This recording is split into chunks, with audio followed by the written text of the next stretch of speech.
नमस्कार दोस्तों, आप सभी का स्वागत है क्लास 10 साइंस की एक और नई वीडियो के अंदर। और थंबनेल देख के आपको पता चल गया होगा, आज की वीडियो में हम बात करने वाले हैं आपके पीरियोडिक टेस्ट की और पीरियोडिक टेस्ट के अंदर आने वाले तमाम सवालात की। तो विदाउट वेस्टिंग टाइम चलिए शुरू करते हैं। देखिए, इस वीडियो को शुरू करने से पहले कुछ दो चार बातें हैं जिनका ख्याल माय डियर फ्रेंड्स आपको रखना है। इस वीडियो में मैं आपको टॉप 40 क्वेश्चन देने वाला हूं, जिन 40 क्वेश्चन से आपके पीरियोडिक टेस्ट या यूनिट टेस्ट के अंदर 85 to 90% क्वेश्चंस फ्रेम होंगे, ऐसी मेरी गारंटी है।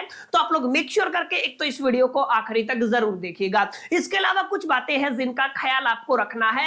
आपके यूनिट टेस्ट की बात कर लीजिए, पीरियोडिक टेस्ट की बात कर लीजिए, हाफ ईयरली की बात कर लीजिए, प्री बोर्ड की बात कर लीजिए या फाइनल एग्जामिनेशन की बात कर लीजिए, आपको majority of the question science के अंदर आपकी एनसीईआरटी एग्जाम्पलर और कुछ परसेंटेज आपको पीवाईक्यू से देखने को मिलेगा। तो आप लोग मेक श्योर करके एनसीईआरटी को जरूर पढ़ लीजिएगा। आज की वीडियो में जो मैं आपको 40 क्वेश्चन देने वाला हूं, वो ऐसे 40 क्वेश्चन है, अगर आप लोग पिछले 10 साल के पीवाईक्यूज भी उठा के देखेंगे या अपने सीनियर से बात करेंगे कि आपके पीरियोडिक टेस्ट में इन 40 में से कितने क्वेश्चन आए थे, तो आपको जवाब मिलेगा। मेजॉरिटी ऑफ द क्वेश्चन इसी वीडियो से रहने वाले हैं। एक एक करके हम लोग तमाम फिजिक्स के, केमिस्ट्री के और बायोलॉजी के जो चैप्टर आपके पीरियोडिक टेस्ट में आने वाले हैं, उनके क्वेश्चन को डिस्कशन करने वाले हैं। देखिए, यहां से अगर मैं शुरू करना चाहूं तो आप लोग ध्यान से देखिएगा। अभी के हिसाब से आपके 3 चैप्टर आएंगे आपके पीरियोडिक टेस्ट के अंदर, जहां पे एक चैप्टर आपका केमिस्ट्री का रहेगा, एक चैप्टर आपका बायोलॉजी का रहेगा और एक चैप्टर आपका फिजिक्स का रहेगा। माने आप लोग ये मान के चल सकते हैं, एक चैप्टर केमिस्ट्री का केमिकल रिएक्शन एंड इक्वेशन आएगा, आपकी फिजिक्स से लाइट रिफ्लेक्शन एंड रिफ्रैक्शन आएगा, और अगर मैं बायोलॉजी की बात करूं तो बायोलॉजी से आपका लाइफ प्रोसेसेस आएगा। अब वन बाय वन करके मैं आपको तमाम इंपॉर्टेंट क्वेश्चन देने वाला हूं। जैसे सबसे आसान, सबसे इजी अगर कोई रहेगा ना, तो वो आप मान सकते हैं केमिकल रिएक्शन एंड इक्वेशन को, लाइफ प्रोसेस को मॉडरेट मान के चल सकते हैं, और लाइट रिफ्लेक्शन एंड रिफ्रैक्शन से आप लोग ये मान के चल सकते हैं कि यहां से आपको डायरेक्ट कम क्वेश्चन देखने को मिलता है, यहां से आपको न्यूमेरिकल्स देखने को मिलेगी। मैक्सिमम प्रोबेबिलिटी है न्यूमेरिकल्स आएंगी। मैं बता दूंगा कौन कौन सी न्यूमेरिकल आपको करके जानी है, जिनमें से एक या दो न्यूमेरिकल आपको आपके यूनिट टेस्ट के अंदर देखने को मिलेगी। बहरहाल शुरू करते हैं और एक एक करके क्वेश्चन का डिस्कशन करना शुरू करते हैं। देखिए, केमिस्ट्री का पहला चैप्टर है केमिकल रिएक्शन एंड इक्वेशन। हालांकि मैंने अपनी वन शॉट वीडियो के अंदर सारे इंपॉर्टेंट क्वेश्चन आपको बता दिए थे, लेकिन इंडिविजुअली मैं आप सभी के लिए सारे क्वेश्चन लेके आया हूं। देखिए, पहला क्वेश्चन इंपॉर्टेंट रहने वाला है, जहां पर आपसे मैग्नीशियम रिबन के बारे में पूछा जाता है कि मैग्नीशियम रिबन की बर्निंग को एक्सप्लेन कीजिए। वहां पे पूछा जाता है मैग्नीशियम रिबन को बर्न करने से पहले साफ क्यों किया जाता है। और जो आपकी एक्टिविटी पॉइंट 1 है, आप सभी ने पढ़ा होगा, एक्टिविटी 1.1 है, वो भी मैग्नीशियम रिबन वाली ही रहने वाली है। एक बेसिक रिएक्शन वहां पे आपको पढ़ाई जाती है। मैग्नीशियम सॉलिड स्टेट में होता है, ऑक्सीजन गैसियस स्टेट में होती है, कंबाइन होकर के ये आपका मैग्नीशियम ऑक्साइड की फॉर्मेशन करते हैं, जो व्हाइट कलर का पाउडर रहता है। तो यहां से क्वेश्चन जरूर पूछा जाता है कि मैग्नीशियम रिबन को क्लीन क्यों करते हैं। ये वाला 1 नंबर के लिए क्वेश्चन आ सकता है, मेक श्योर करके इसको नोट कर लीजिएगा। दूसरा क्वेश्चन काफी इंपॉर्टेंट रहने वाला है। एक सब्सटेंस है जिसका नाम है एक्स, और जिसको किसके लिए यूज किया जाता है, व्हाइट वॉश के लिए यूज किया जाता है। आपको बताना है उसका फॉर्मूला क्या होता है, उस सब्सटेंस का नाम क्या होता है। आगे देखिए कौन सी रिएक्शन यहाँ पे होने वाली है। देखिए, ये काफी इंपॉर्टेंट क्वेश्चन रहने वाला है। व्हाइट वॉश के लिए हम स्पेसिफिकली स्लैक्ड लाइम का इस्तेमाल करते हैं। देखिए, क्विक लाइम से स्लैक लाइम बनाया जाता है। ये रिएक्शन मैं करा देता हूं ताकि आपको बाद में दिक्कत ना हो। देखिए, अगर आप लोग ध्यान से देखेंगे तो आप लोग क्या लेके चलते हैं, क्विक लाइम लेके चलते हैं। उसके अंदर जैसे ही आप लोग वाटर मिक्स करते हैं ना, तो आपका क्या बन जाता है, आपका स्लैक्ड लाइम बन जाता है। इस चीज को आपको ध्यान में रखना है। प्लस में कुछ अमाउंट में हीट रिलीज होती है। अब मैं बता देता हूं क्विक लाइम का क्या फॉर्मूला होता है। क्विक लाइम का मतलब होता है आपका कैल्शियम ऑक्साइड। इसको जैसे ही आप लोग वाटर के साथ रिएक्ट करते हैं तो यहाँ पे आपका कैल्शियम हाइड्रोक्साइड बन जाता है। ठीक है, ये जो कैल्शियम हाइड्रोक्साइड है, इसी को ही हम लोग क्या बोलते हैं, स्लैक्ड लाइम बोलते हैं। इसी का इस्तेमाल हम लोग व्हाइट वॉश के लिए करते हैं। और जो आपको सरफेस के ऊपर चमक दिखाई देती है, वो इसी कैल्शियम हाइड्रोक्साइड की रिएक्शन की वजह से। असल में क्या होता है, कैल्शियम हाइड्रोक्साइड है ये आपका, ये स्पेसिफिकली कार्बन डाइऑक्साइड के साथ रिएक्ट करके आपका यहाँ पे कैल्शियम कार्बोनेट की फॉर्मेशन कर देता है, प्लस में वाटर की फॉर्मेशन फॉर्मेशन कर देता है। ये कैल्शियम कार्बोनेट जिम्मेदार होता है बच्चों जो भी शाइनिंग आती है दीवार के ऊपर। तो पहले जमाने में जो हम लोग कली करते थे, पुट्टी करते थे, पुट्टी नहीं कली करते थे, वो क्या होता था असल में वो कैल्शियम हाइड्रोक्साइड होता था। और दिमाग पे दीवार पे चमक कैसे आती थी इसका जवाब आपको आई होप कि मिल गया होगा। ये वाला क्वेश्चन आपके पीरियोडिक टेस्ट की बात नहीं कर रहा हूं मैं, तमाम जितने भी टेस्ट आगे आप लोग दोगे, बोर्ड एग्जामिनेशन दोगे, तो उसके लिए काफी इंपॉर्टेंट ये सवाल रहने वाला है। तो मेक श्योर करके इसको जरूर करके जाइएगा। तीसरा क्वेश्चन रहने वाला है why does the colour of copper sulphate solution change when the iron nail is dipped in. ये आपकी एक्टिविटी रहने वाली है। कॉपर सल्फेट का सॉल्यूशन क्यों कलर चेंज कर लेता है जब उसके अंदर आप लोग आयरन की नेल डालते हो। आप सभी को पता है कॉपर के कंपैरिजन में आयरन ज्यादा रिएक्टिव होता है, दैट्स व्हाई आयरन कॉपर को डिस्प्लेस कर देता है और कॉपर सल्फेट की जगह वहां पे आयरन सल्फेट का सॉल्यूशन बन जाता है। दैट्स व्हाई आपका जो कलर है, उसका जो सब्सटेंस है, आपका सॉल्यूशन, उसका कलर क्या हो जाता है, चेंज हो जाता है। इसको जरूर करके जाइएगा। क्वेश्चन नंबर 4 देखिएगा, what does mean by the exothermic and the endothermic reaction. हमने पढ़ा हुआ है एक्सोथर्मिक रिएक्शन वो तमाम रिएक्शन होती हैं जिनके अंदर एनर्जी या हीट रिलीज होती है, उनको क्या बोलते हो आप लोग, एक्सोथर्मिक बोलते हैं। जैसे रेस्पिरेशन अपने आप में एक्सोथर्मिक प्रोसेस है। एंडोथर्मिक रिएक्शन कौन सी होती है, जहां पे हमें एक्सटर्नल एनवायरनमेंट से हीट सप्लाई करनी पड़ती है, उनको क्या बोलते हैं हम लोग, एंडोथर्मिक रिएक्शन बोलते हैं। आप लोग याद रखिएगा जो आपकी कॉम्बिनेशन रिएक्शन है, अमूमन तौर पे कॉम्बिनेशन जहां पे होगा वो एक्सोथर्मिक होगा और जहां पे डिकम्पोजिशन रिएक्शन होगी ना वो कैसी होती है, वो एंडोथर्मिक होती है। तो इसको डिटेल में पढ़ाया हुआ है, आप लोग मेक श्योर करके इसको करके जाइएगा। Question number 5 is very important. यहाँ पे इसी एक्सप्लेन करना है कि रेस्पिरेशन किस तरीके से एक्सोथर्मिक रिएक्शन है, इसको एक्सप्लेन कीजिए। मैंने इसको भी पढ़ाया हुआ है, आप लोग इसको नोट करके जाइएगा। क्वेश्चन नंबर 6 है write one equation each for the decomposition reaction where energy supplied in the form of heat, light and the electricity. यानी कि ये आपका पेपर में छपने वाला है। ये क्वेश्चन ऐसा है जो आपका फंसेगा ही फंसेगा। डिकम्पोजिशन रिएक्शन, देखिए 2 रिएक्शन है जिनको आपको गांठ बांध लेनी है। एक तो रिडॉक्स रिएक्शन यानी कि ऑक्सीडेशन रिडक्शन दोनों करके जाना है, प्लस में decomposition and the type of decomposition reaction जिसको आप लोग थर्मल डिकम्पोजिशन बोलते हो, इलेक्ट्रोलाइटिक डिकम्पोजिशन बोलते हो। जो भी 3 तरीके के डिकम्पोजिशन रिएक्शन है ना, इसको जरूर करके जाइएगा। आपके यूनिट टेस्ट के अंदर, प्री बोर्ड के अंदर, हाफ ईयरली के अंदर, फाइनल एग्जामिनेशन के अंदर एक क्वेश्चन फंसेगा ही फंसेगा। तो decomposition, redox reaction, oxidation and reduction, ये तीनों रिएक्शन आपके पेपर में आएंगी ही आएंगी, इसको कोई नहीं रोक सकता। इसके अलावा डिस्प्लेसमेंट रिएक्शन क्या होता है, प्लस में डबल डिस्प्लेसमेंट रिएक्शन क्या होता है। देखिए डिस्प्लेसमेंट और डबल डिस्प्लेसमेंट के ऊपर एक एक्टिविटी भी है, मैंने कराई हुई है। मेक श्योर करके डिस्प्लेसमेंट रिएक्शन को याद करके जाइएगा, उसकी डेफिनेशन को याद करके जाइएगा।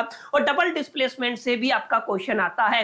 लास्ट एंड फाइनल आपकी आखिरी एक्टिविटी है एक्टिविटी 1.11 पहले चैप्टर के अंदर, जहां पे आप लोग कॉपर को हीट करते हो, वहां पे कॉपर ऑक्साइड बन जाता है। यानी कि एक एलिमेंट है जिसका कलर कैसा है, आपका ब्राउन कलर का एलिमेंट है, उसको ऑक्सीजन के अंदर हीट किया जाता है, वो किस कलर में बदल जाता है, ब्लैक कलर में बदल जाता है। आपसे पूछा गया है एक्स सब्सटेंस का नाम बताइए, मैंने बताया कॉपर है, कॉपर को हीट करेंगे तो कॉपर ऑक्साइड बनेगा।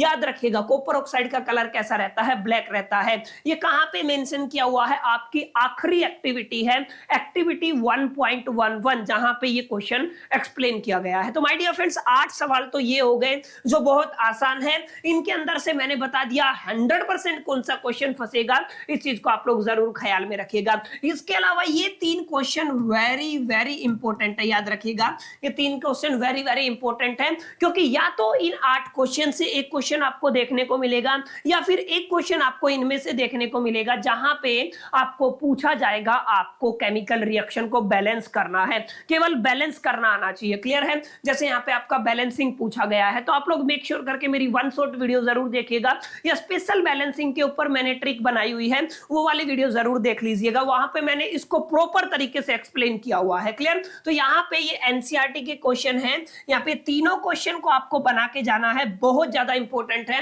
तीनों के तीनों में से एक क्वेश्चन आएगा, 100% ऐसी गारंटी में दे सकता हूं आपको। क्लियर, तो आप लोग मेक श्योर करके इन तीनों सवालों को अपने यूनिट टेस्ट के लिए जरूर बना के जाइएगा। तो ये आपका पहला चैप्टर था my dear friends, chemical reaction and equation, जिसके इन क्वेश्चन से बाहर आप किसी भी बोर्ड के स्टूडेंट हो कहीं से भी इस वीडियो को देख रहे हो आपका एक भी क्वेश्चन नहीं आने वाला है। एक छोटी सी रिक्वेस्ट है यार, छोटा चैनल है, आप लोग छोटे क्रिएटर को बहुत कम सपोर्ट करते हैं, इस वीडियो को पूरा देखिएगा एक बार आने वाले वक्त में, ताकि आप लोग हमारा बेनिफिट उठा सकें। एक बार इस वीडियो को पूरा देखने के बाद अपने यूनिट टेस्ट को देख करके आइएगा और अपना कमेंट बॉक्स में बताइएगा जरूर कितने क्वेश्चन इस वीडियो से आए, एग्जैक्टली यूनिट टेस्ट के अंदर कितने क्वेश्चन आपके एग्जैक्ट आए, कितने सिमिलर आए या कुछ भी नहीं आया। Let me know in the comment box. और वीडियो को लाइक जरूर कर दीजिएगा, कंटेंट पसंद आ रहा है तो शेयर कीजिएगा, चैनल को सब्सक्राइब जरूर कर लीजिएगा। बहरहाल चलिए आगे चलते हैं। उम्मीद करता हूं केमिस्ट्री के इंपॉर्टेंट क्वेश्चंस की आइडिया आपको लग गया होगा। ये तमाम वो क्वेश्चन है जो आएंगे बोर्ड एग्जामिनेशन के अंदर और आपके यूनिट टेस्ट के अंदर। अब बात करते हैं आपके बायोलॉजी के पहले चैप्टर की। देखिए बायोलॉजी के अंदर से आप लोग मान के चले दो हिस्से कर रहा हूं मैं, यहां से डायग्राम बहुत जरूरी है, यानी कि अगर आप लोग देखेंगे तो यहाँ पे क्या पूछा जाता है, आपका डायग्राम्स पूछा जाता है। डायग्राम्स भी कुछ 3-4 डायग्राम में बता दूंगा। डायग्राम के अंदर भी मैक्सिमम प्रोबेबिलिटी ये है कि आपको लेबलिंग से रिलेटेड क्वेश्चन आएगा। मतलब डायग्राम बनाएगा, एक पार्ट के ऊपर एक्स लिख दिया जाएगा, वाई लिख दिया जाएगा, जेड लिख दिया जाएगा, पूछेगा इस पार्ट का नाम बताओ, इस पार्ट का नाम बताओ या इस पार्ट का नाम बताओ। देखिए लाइफ प्रोसेस के अंदर सबसे पहला जो सवाल इंपॉर्टेंट है, आपको ऑटोट्रोपिक न्यूट्रिशन के बारे में पता होना चाहिए और हेटेरोट्रोपिक न्यूट्रिशन के बारे में पता होना चाहिए। दोनों के बीच में क्या डिफरेंस होता है एग्जांपल के साथ जरूर करके जाइएगा। सेकंड क्वेश्चन, हम जब डाइजेशन देखते हैं, डाइजेशन प्रोसेस होता है ह्यूमन बीइंग के अंदर, तो वहां पे हमारे पेट के अंदर हाइड्रोक्लोरिक एसिड प्रोड्यूस होता है, म्यूकस प्रोड्यूस होता है और एंजाइम पेप्सिन प्रोड्यूस होता है। तो स्टोमक के अंदर HCl का क्या यूज रहने वाला है, इस क्वेश्चन को जरूर करके जाइएगा। डाइजेस्टिव एंजाइम का क्या फंक्शन होता है, ये वाला सवाल भी काफी इंपॉर्टेंट है, इसको भी करके जाइएगा। चौथा सवाल देखिएगा, how are the lungs designed in the human being to mixing the area for the exchange of gases. This is going to be very very important question, याद रखिएगा पेपर में यहां से आएगा ही आएगा। लंग से रिलेटेड क्वेश्चन पूछा जाता है, रेस्पिरेशन से रिलेटेड क्वेश्चन पूछा जाता है। रेस्पिरेशन आप लोगों ने पढ़ा होगा, रेस्पिरेशन से रिलेटेड भी क्वेश्चन आपसे पूछा जाता है, तो मेक श्योर करके आप लोग जरूर याद रखिएगा। पांचवा सवाल देखिएगा, ये कब का 100% कंफर्म है, ये क्वेश्चन आपका कैसा है, 100% कंफर्म है। एक मिनट दीजिए, ये वाला क्वेश्चन आपका 100% कंफर्म है। देखिए जहां पे आपको नेफ्रॉन का स्ट्रक्चर बनाना आना चाहिए, नेफ्रॉन की वर्किंग आनी चाहिए, फंक्शन आना चाहिए। नेफ्रॉन वाला कंफर्म क्वेश्चन है, 100% फंसेगा ही फंसेगा क्वेश्चन नंबर 5, इस चीज को आपको याद रखना है। इसके अलावा एरोबिक और अनएरोबिक रेस्पिरेशन को जरूर करके जाइएगा, इसके ऊपर एक एनसीईआरटी का डायग्राम है, ये भी पेपर में आ सकता है, जरूर कर लीजिएगा। 7 का क्वेश्चन देखिएगा, describe the double circulation system. Double circulation system का मतलब क्या है, यहाँ पे आपको ह्यूमन हार्ट की वर्किंग, उसका फंक्शन और उसका डायग्राम जरूर आना चाहिए, ये भी 100% कंफर्म क्वेश्चन रहता है। लास्ट एंड फाइनल है, what are the difference between the transport of a material in xylem and phloem. Xylem और फ्लोएम से रिलेटेड एक सवाल हमेशा बोर्ड एग्जामिनेशन के अंदर, यूनिट टेस्ट के अंदर फंसता है, तो ये आप लोग 8 सवाल जरूर कर लीजिएगा। इन 8 सवाल से बाहर एक भी सवाल आपको देखने को नहीं मिलेगा। अगर इनमें से आ गया तो ठीक है, नहीं तो लेबलिंग से रिलेटेड आपको 3 डायग्राम जरूर करके जाने हैं, डायग्राम नंबर 1, डायग्राम नंबर 2 और डायग्राम नंबर 3। पहला डायग्राम आपका नेफ्रॉन का रहने वाला है, किडनी का और नेफ्रॉन का ह्यूमन एक्सक्रीटरी सिस्टम, ये दोनों एक ही डायग्राम है, कर लीजिएगा। प्लस में ह्यूमन हार्ट को जरूर कर लीजिएगा। प्लस में यहाँ पे एक टॉपिक आता है डबल सर्कुलेशन, याद रखिएगा क्या होता है आपका डबल सर्कुलेशन। 100% कंफर्म पेपर में आएगा ही आएगा, यूनिट टेस्ट के अंदर आएगा, तो मेक श्योर करके आप लोग इसको भी तैयार कर लीजिएगा।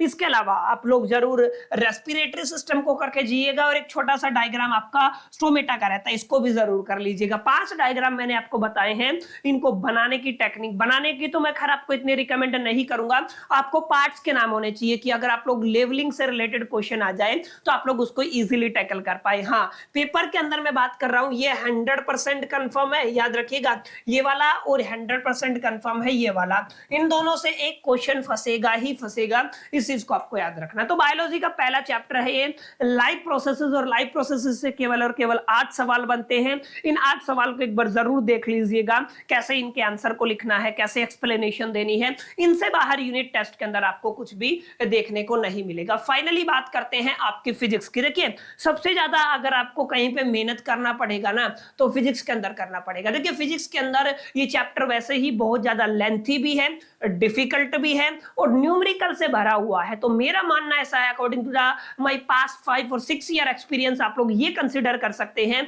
कि यहां से न्यूमेरिकल आने के बहुत ज्यादा चांसेस है। आपको सॉरी न्यूमेरिकल्स करने की जरूरत नहीं है, संत के अंदर भरी पड़ी है, ठीक है। अलग अलग किताबों के अंदर अलग अलग न्यूमेरिकल भरी पड़ी है। पहले तो 3 क्वेश्चन ऐसे हैं जो आपके बहुत बेसिक है, जहां से क्वेश्चन आ सकता है। रिफ्लेक्शन क्या होता है, रिफ्लेक्शन के रूल एक्सप्लेन कीजिए। रिफ्रैक्शन क्या होता है, रिफ्रैक्शन के रूल एक्सप्लेन कीजिए। प्लस में कॉनकेव मिरर और कॉन्वेक्स लेंस की इमेज फॉर्मेशन, 6 टाइप की इमेज फॉर्मेशन होती है, ये जरूर कर लीजिएगा। अगर आएगा सवाल तो इन तीनों क्वेश्चंस में से आएगा, रेदर देन ये numerical number 4, numerical number 5, numerical number 6, numerical number 7 और न्यूमेरिकल नंबर 8। इनको जरूर स्क्रीनशॉट ले लें, फटाफट से इस चीज का स्क्रीनशॉट ले लें। इनके अंदर से एक आपको 100% क्वेश्चन देखने को मिलेगा।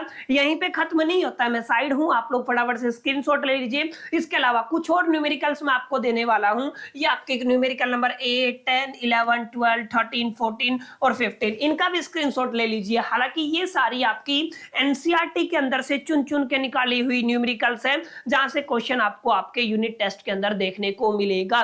तो 15 क्वेश्चन एक साइड में देखिए, बाकी सब अगर आप लोग फिजिक्स केमिस्ट्री बायोलॉजी की बात करते हैं 8-10 क्वेश्चन बने हैं, लेकिन यहाँ पे अकेला एक ऐसा चैप्टर है जहां पे थ्योरी की तो हमने बहुत कम बात की है, केवल 3 सवाल लिए हैं। न्यूमेरिकल आपके 15 बन रहे हैं थ्योरी को इंक्लूड करके, 10 से 12 न्यूमेरिकल हैं। अगर आप लोग इनको प्रैक्टिस कर लेंगे ना, और ये सारे एनसीईआरटी के, देखिए आपको इनका सॉल्यूशन भी मिल जाएगा, एनसीईआरटी के अंदर मिल जाएगा, आप लोग डेफिनेटली इनको प्रैक्टिस कीजिएगा। अगर आप लोग इन 15 क्वेश्चंस को बना लेते हैं ना, ये करीब 39-40 क्वेश्चन मैंने आपको दिए इस वीडियो के अंदर, जिनको अगर आप लोगों ने बना लिया ना तो डेफिनेटली आप लोग फोड़ के आओगे आपके यूनिट टेस्ट के अंदर, ऐसा मैं गारंटी दे सकता हूं। जो भी बच्चे इस वीडियो के अंदर जितने भी सवाल मैंने आपको दिए हैं, क्वेश्चन मैंने आपको दिए हैं, उनको अगर आप लोग केवल करके चले गए अपने यूनिट टेस्ट के अंदर, आप किसी भी बोर्ड से बिलोंग करते हो, हिंदुस्तान के किसी भी कोने से इस वीडियो को देख रहे हो, आपका 85 to 90% जो टेस्ट है वो फंसेगा इस वीडियो से, ऐसी मेरी गारंटी। वंस अगेन आप लोग इस वीडियो के एक एक क्वेश्चन को नोट कीजिएगा प्लीज,